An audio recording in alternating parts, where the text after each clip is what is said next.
పచ్చని ప్రకృతి, అందమైన కొండలతో స్వర్గాన్ని తలపించే కేరళలోని వయనాడు వర్షాకాలం వస్తే చాలు మృత్యువడిలా మారుతుంది. గతంలో జరిగిన భారీ కొండ చర్యలు విరిగిపడిన సంఘటనల భయం ఇంకా కళ్ల ముందు కదలాడుతుండగానే ఇవాళ వయనాడులో మరో ఘోర విషాదం చోటు చేసుకుంది.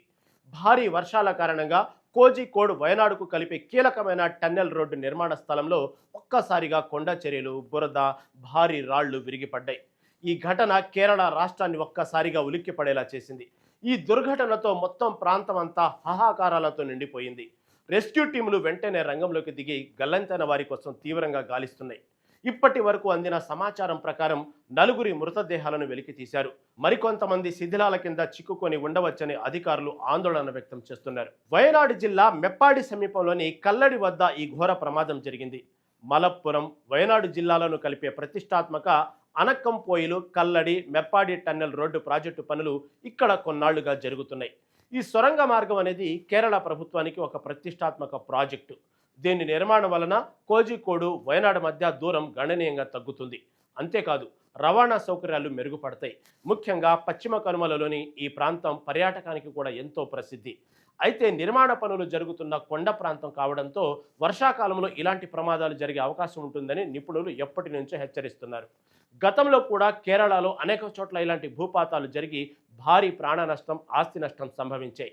ఇప్పుడు ఈ సొరంగ మార్గం వద్ద జరిగిన ప్రమాదం మళ్ళీ అదే సీన్ను రిపీట్ చేస్తోంది.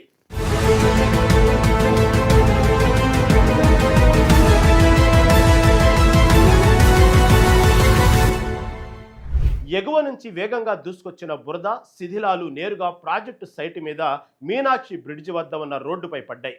ఆ సమయంలో అక్కడ ఉన్న కార్మికుల విశ్రాంతి గదులు, వారిని తీసుకెళ్లే బస్సు, అలాగే ఆ దారిలో వెళ్తున్న ప్రైవేటు టూరిస్టు వాహనాలు కూడా ఈ బురద కింద సజీవ సమాధి అయ్యాయి. స్థానికులు, సహాయక బృందాలు వెంటనే స్పందించి కొందరిని ప్రాణాలతో బయటకు తీసినప్పటికీ అప్పటికే 4 దుర్మరణం పాలయ్యారు. మరికొందరు గల్లంతయ్యారు. వర్షం వల్ల కొండ చర్యలు విరిగిపడటం కేరళలో సహజమైనప్పటికీ ఈ ప్రమాదం వెనుక కాంట్రాక్టర్ల, అధికారుల నిర్లక్ష్యం స్పష్టంగా కనిపిస్తుందని స్థానికులు మండిపడుతున్నారు. రాష్ట్ర వ్యవసాయ శాఖ మంత్రి టి సిద్దిక్ సైతం ఇది ప్రకృతి విపత్తు కాదని, మానవ తప్పిదమని సంచలన వ్యాఖ్యలు చేశారు. టన్నెల్ తవ్వకాల వల్ల వచ్చిన టన్నుల కొద్దీ మట్టిని అశాస్త్రీయంగా అక్కడే గుట్టలుగా పోశారు. భారీ వర్షం పడినప్పుడు ఆ మట్టిలో సాయిల్ పైపింగు లేదా టన్నెలు ఎరోజన్ జరిగి ఆ మట్టి మొత్తం బలంగా కిందకు జారిపోయిందని ప్రాథమిక విచారణలో తేలింది.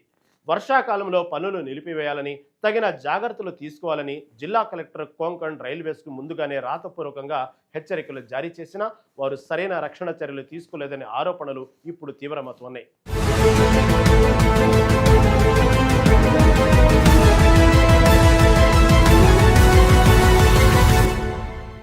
ప్రమాదం జరిగిన వెంటనే కేరళ ప్రభుత్వం అలర్ట్ అయింది. ముఖ్యమంత్రి విడి సతీశన్ అత్యవసర సమావేశం ఏర్పాటు చేసి మంత్రులను హుటాహుటిన ఘటనా స్థలానికి పంపించారు. ప్రాణాలతో ఉన్నవారిని రక్షించడానికి యుద్ధ ప్రాతిపదికన సహాయక చర్యలు కొనసాగుతున్నాయి. వయనాడు, కోజికోడ్ నుంచి 60 మందికి పైగా ఎన్డీఆర్ఎఫ్, ఎస్డీఆర్ఎఫ్ సిబ్బంది రంగంలోకి దిగారు. ఎడతెరిపి లేకుండా కురుస్తున్న భారీ వర్షం వల్ల వయనాడులో వాతావరణ శాఖ రెడ్ అలర్ట్ ప్రకటించింది. చిక్కటి బురద వల్లే జేసీబీలు, ఎర్త్ మూవర్స్ పనిచేయడానికి చాలా కష్టమవుతుంది. బురదలో కూరుకుపోయిన వాహనాలను కట్ చేసి అందులో ఎవరైనా ఉన్నారేమో అని గాలిస్తున్నారు. క్షతగాత్రులను వెంటనే ఆసుపత్రులకు తరలించి మెరుగైన వైద్యం అందిస్తున్నారు. మరి ఇలాంటి విపత్తులు సంభవించినప్పుడు మనం తీసుకోవాల్సిన జాగ్రత్తలేంటి? కొండ ప్రాంతాల్లో నివసించే ప్రజలు అప్రమత్తంగా ఉండాలి. ప్రభుత్వం జారీ చేసే హెచ్చరికలను తప్పనిసరిగా పాటించాలి. తాత్కాలిక పునరావాస కేంద్రాలకు వెళ్లడానికి సిద్ధంగా ఉండాలి. భూపాతాలకు గురయ్యే అవకాశం ఉన్న ప్రాంతాలను గుర్తించి అక్కడ నిర్మాణ పనులకు అనుమతి ఇవ్వకుండా ఉండటం చాలా ముఖ్యం. భవిష్యత్తులో ఇలాంటి సంఘటనలు పునరావృతం కాకుండా ఉండాలంటే పర్యావరణ సమతుల్యతను కాపాడుకుంటూ జాగ్రత్తగా అభివృద్ధి పనులు చేపట్టాలి. ఈ వయనాడు ఘటనపై రాజకీయ పార్టీల నుండి కూడా విమర్శలు వ్యక్తమవుతున్నాయి. ప్రతిపక్షాలు అధికార పక్షంపై నిర్లక్ష్యం వహించిందని ఆరోపిస్తున్నాయి.